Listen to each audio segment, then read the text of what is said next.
Hamas Israel আক্রমণের মূলে এক মসজিদ। ইসলাম ও ইহুদি ধর্মের বাসিন্দাদের মধ্যে পবিত্র এই মসজিদকে ঘিরেই শুরু হয় মারাত্মক রক্তক্ষয়ী সংঘর্ষ।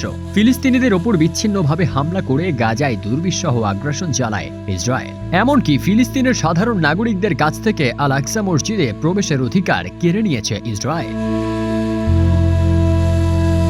ফিলিস্তিনের সর্বসাধারণের জন্য আল আকসায় প্রবেশ নিষিদ্ধ করে শুধু পূর্ব জেরুজালেমের বাসিন্দা, ইসরায়েলি আরব ও চরমপন্থী ইহুদিদের প্রবেশের অনুমতি রয়েছে। ফলে ২০২৪ সালে আল আকসায় ইহুদিদের প্রবেশের সব রেকর্ড ছাড়িয়ে গেছে।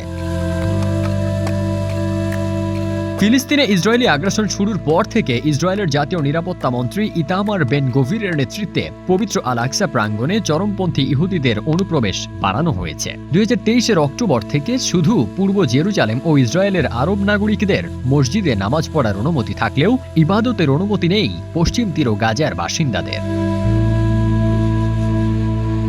বিদায়ী বছরে আল আকসায় প্রবেশের নীতি ভঙ্গ করেছেন ইসরায়েলের জাতীয় নিরাপত্তা মন্ত্রী ইতামার বেন গভির। নীতি ভেঙে একাধিকবার তিনি মসজিদে প্রবেশ করেন। এ ঘটনা ফিলিস্তিন, আরব, মুসলিম বিশ্ব ও আন্তর্জাতিক সম্প্রদায়ের মাঝে ক্ষোভ ছড়িয়ে দেয়। ২০২৪ সালে আল আকসায় উগ্র ইহুদিদের অনুপ্রবেশ বেড়ে যাওয়ায় আনন্দ প্রকাশ করেছে আগ্রাসনে নেতৃত্বদানকারী ডানপন্থী ইসরায়েলি দলগুলো।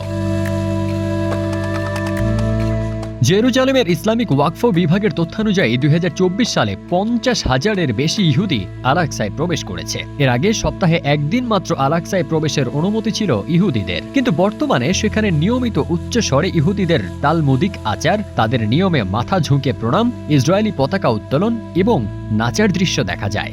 বিশেষ করে ইহুদিদের ছুটির দিনগুলোতে এদের উপদ্রব মাত্রা ছাড়িয়ে যায়।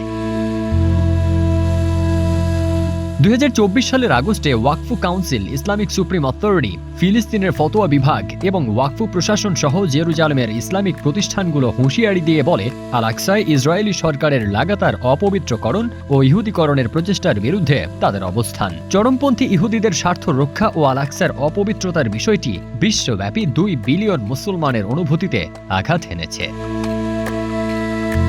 ফারদিন সানি, দেশ রূপান্তর।